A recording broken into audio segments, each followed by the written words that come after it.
O meu convidado de hoje foi o segundo filho que nasceu de uma relação de amor que começou em Macau entre um pai português e uma mãe chinesa da província de Cantão. Foi para Almeirim com poucos meses, onde nasceram mais dois irmãos, um rapaz e uma rapariga.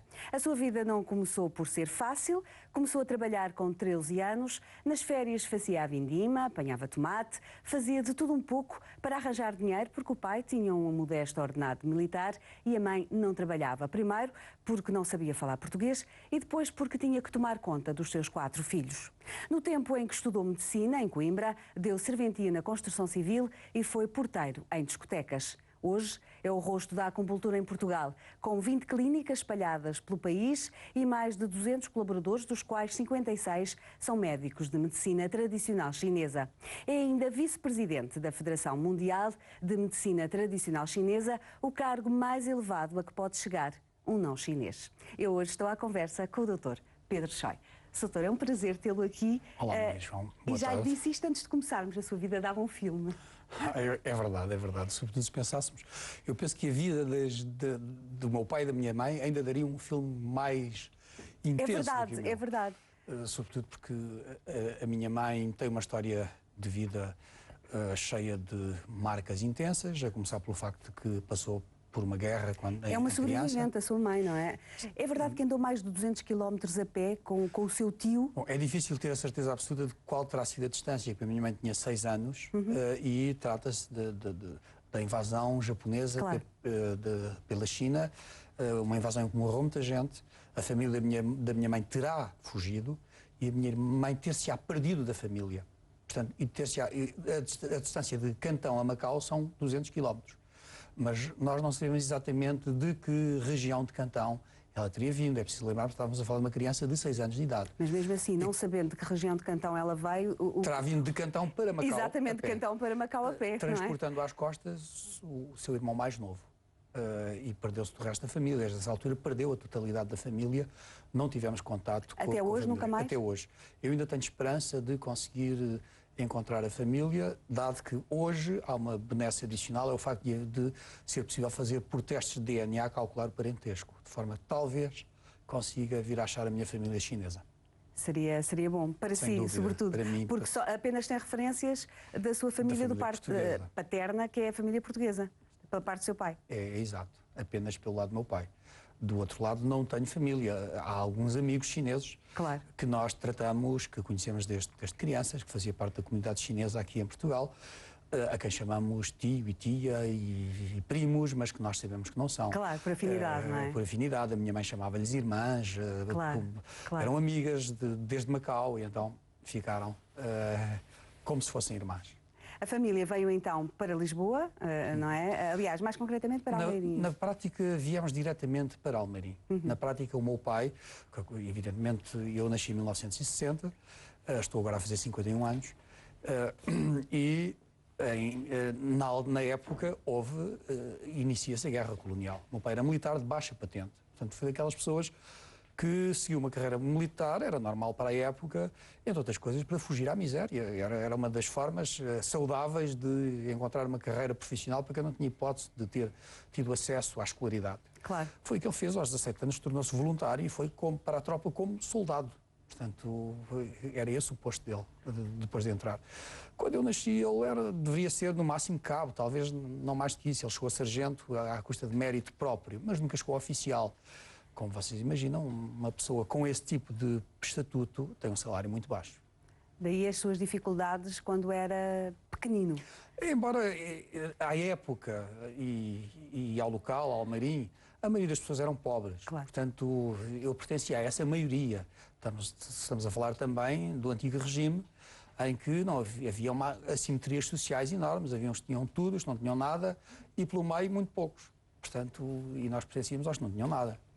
Eu li uma entrevista sua em que o Soutor contava um bocado dessa história e em que revelava um facto muito curioso que eu achei muito engraçado, que foi o facto da sua mãe ter pensado, quando chegou a Almeirim, que o seu pai a tinha trazido para uma localidade qualquer que tinha sofrido um hecatombe qualquer, de qualquer nível, porque havia muito poucas pessoas, isto em comparação com aquilo que ela estava habituada. Não é? Ela estava habituada a Macau ou à China, com uma densidade populacional enorme.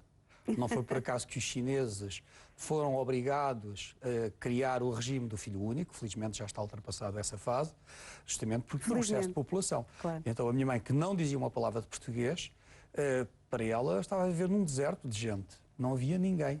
Então pensou que ou havia uma epidemia, ou havia guerra, ou havia um medo qualquer e as pessoas não saíam à rua. Afinal, não era nada disso. O meu pai dizia-lhe a verdade. Felizmente não era nada disso. O Soutor fez-se a si próprio, não é? Assim, eu não posso dizer, para todos os efeitos, eu acho que a educação que recebi teve uma importância extrema Acha que sim, foi no meu decisiva sucesso de vida. nessa força de vontade? O meu sucesso não é individual. Qualquer um dos meus irmãos tem um grau académico elevado, são pessoas todas com sucesso profissional, com reconhecimento.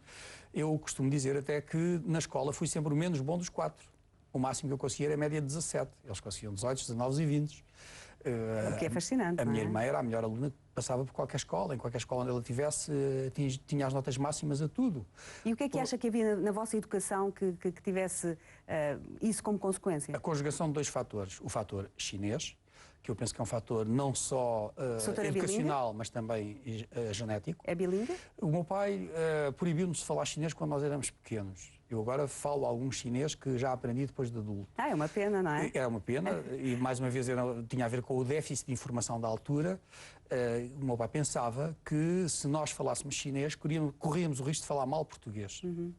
E como ele dava uma importância extrema à educação, portanto, aí está um dos fatores importantes, queria garantidamente que nós tivéssemos todos pelo menos uma licenciatura, desde sempre. Foi sempre essa a vocação do meu pai, sempre nos orientou nesse sentido. E depois, a disciplina chinesa, que é muito diferente da ocidental. Em quê? Em primeiro lugar, no respeito pela hierarquia. Uhum. E no respeito pela sabedoria, pelo conhecimento. Ora, as duas coisas juntas, hierarquia mais conhecimento, significa que quem nos ensina tem uma importância extrema. Ou seja, para nós, um professor merece o respeito máximo, a totalidade do respeito. E a noção de obrigatoriedade e a noção de responsabilidade e autorresponsabilização. O trabalho de um estudante é aprender. Portanto, a minha obrigação na escola é aprender. Isso conjugado com o espírito militar do meu pai, altamente exigente, extraordinariamente exigente. Ele dizia que todas as pessoas têm obrigações de serem boas naquilo que fazem, ainda hoje o diz. Portanto, ou seja, ser bom naquilo que se faz significa que ter 14 é negativa. Numa escala de 0 a 20, é negativa. Não é a 10. Aí está a grande diferença entre as escolas chinesas e as escolas portuguesas. Aqui o meu pai é o português, a minha mãe é chinesa, mas já havia a tal questão. Ou seja, o meu pai, se nós tínhamos menos de 15, éramos castigados. Tínhamos de ter no mínimo violentamente? 15. Não necessariamente violentamente, mas haveria sempre alguma repercussão pelo facto de... Tal como? Punições das mais diversas, de ter que fazer mais problemas de matemática do que aqueles já tínhamos feitos. De qualquer das formas, para o meu pai era importante, nós tínhamos de ter 14, tínhamos de ter 15. Se tivéssemos 14, penso que haveria a mesma reação de que o pai hoje em dia ou a mãe hoje em dia faz uma criança se tiver menos de 10. Para ele o mínimo é 15. Porque tem-se a obrigação de ser bom. Mas tinha uma senão, uma nuance. É que qualquer pessoa tem a obrigação de ser bom. O filho dele tem a obrigação de ser o melhor. O que tornava ainda mais complexo. Sobretudo, enquanto... Os meus irmãos foram um pouco mais concentrados do que eu. E eram muito bons alunos por isso também. Eu não era mau aluno. Só que eu sempre fiz muita coisa ao mesmo tempo. Foi uma das minhas características. Lembro-me que no meu antigo 7º ano de liceu, correspondente hoje ao 11º, eu fazia karatê, judo, esgrima, marcha atlética, equitação. E dormia quando já agora? Na altura era capaz de dormir o normal, 8 horas, mas não ia às discotecas, não dançava, fazia desporto e estudava. E trabalhava aos fins de semana e nas férias. E quando é que soube que queria tratar para o resto da sua vida? Desde sempre. Desde sempre? Eu sempre soube que queria tratar. desde criança que tinha o hábito de apanhar um animal doente e tratava-o. De género, um pássaro cai do ninho, eu queria fazê-lo sobreviver. Lembro-me com 12 anos de ter tratado os coelhos da casa, eram para uns 40 ou 50, que estavam com mixomatose e era obrigatório por lei matá-los e enterrá-los a uma profundidade que eu já não me lembro qual é que era. E eu tratei-os individualmente. Um a um. Um a um. Tinha que lhes Os lavar 50. as orelhas e os olhos, porque era por aí que haviam as secreções e as feridas. E inventei eu próprio, não sei de onde é que me veio a intuição, mas em vez de água dava-lhes a beijar de malvas, tirava-lhes a água e eles só podiam beijar de malvas, não tinham escolha, tinham sede, tinham que beber. E lavava-lhes as feridas, aplicava terramicina e coisas assim parecidas, e a Maria sobreviveu à mixomatose, que supostamente devia ter morto todos os coelhos. Isso já era um grande indício. Eu não é? sempre tive vocação para tratar. Aliás, acho que é um erro terrível a forma como Portugal faz a seleção para entrar em medicina. A seleção... O doutor foi para a medicina Eu estudei primeiro. medicina convencional. Até ao quinto ano. Cheguei a inscrever-me no sexto. Entretanto, com as novas... Entretanto, houve várias reformas. Agora já nem há 6 anos em medicina, só há 5. Penso que se tivesse que pedir equivalência agora, colocar-me eu num 4º ano, uma vez que há muitas novas cadeiras. Eu estava a falar do erro crasso que acha na seleção. Na seleção, é que as pessoas são selecionadas pela nota. Hoje, toda a gente sabe, para se entrar em medicina tem que se ter 18, mais coisa, menos coisa. Sendo que essa é uma boa seleção para fazer cientistas, não para fazer médicos. É preciso perceber que ser-se médico é uma coisa prática, pragmática. E uma pessoa que estuda tanto, que não faz mais nada na vida, nem sabe mais nada, que é isso que acontece a quem consegue entrar em medicina, a regra geral, não tem aptidão para trabalhar. Então, na sua opinião, qual seria então a seleção para entrar em medicina? Eu penso que o mais importante seria a feitura de testes psicotécnicos que avaliassem da vontade de ser médico, ou seja, da vocação.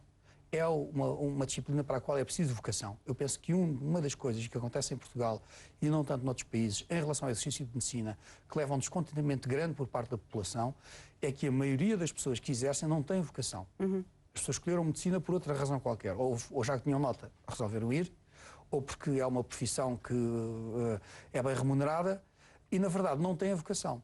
E, na verdade, exercem contrariados, não gostam do que estão a fazer. E isso passa para o doente, não é? Evidentemente que isso passa para o doente. Para se fazer uma profissão de saúde, deveria ser obrigatório que a valorização maior deveria ser a vocação. E há forma, por testes psicotécnicos, de entender qual é a vocação de uma pessoa. E eu penso que esse deveria ser o fator primordial para selecionar. Por outro lado, é um absurdo o número de pessoas tão pequeno que entra para a medicina. Não tem lógica nenhuma. Aliás, hoje em dia, já passaram 30 tal anos desde que eu entrei, e entram muito menos para a medicina hoje do que entravam no meu tempo. Há sempre a solução de ir até a Espanha, não é? Quem não tem nota vai ali até Nuestros Hermanos. Mas acaba por ser um absurdo. Penso que Portugal devia de encontrar um outro mecanismo de seleção das pessoas que entram para a medicina e deveria de formar muitos mais médicos, até porque há uma falta enorme e essa falta, no meu entender, foi expressa. Alguém decidiu que iria diminuir o número de entradas em medicina para que um dia faltassem médicos em Portugal. Acha? Eu estou convicto. Acha que é propositado? Não há outra lógica. Eu lembro-me que no meu ano em Coimbra entraram 370 e qualquer coisa, ainda havia mais umas 30 ou 40 vagas extracurriculares para estrangeiros, para brasileiros, pessoas dos países de expressão portuguesa, portanto, cerca de 400 pessoas. Já houve uma altura em que em Coimbra só entraram 40, agora, salvo erro, está perto dos 100. Portanto, ou seja, ainda está abaixo de há 30 anos atrás, o número de pessoas que entram hoje para a medicina. Parecia mais lógico que estivesse acima. Sim, claro. Portanto, qualquer coisa não está certa. Não está a correr bem.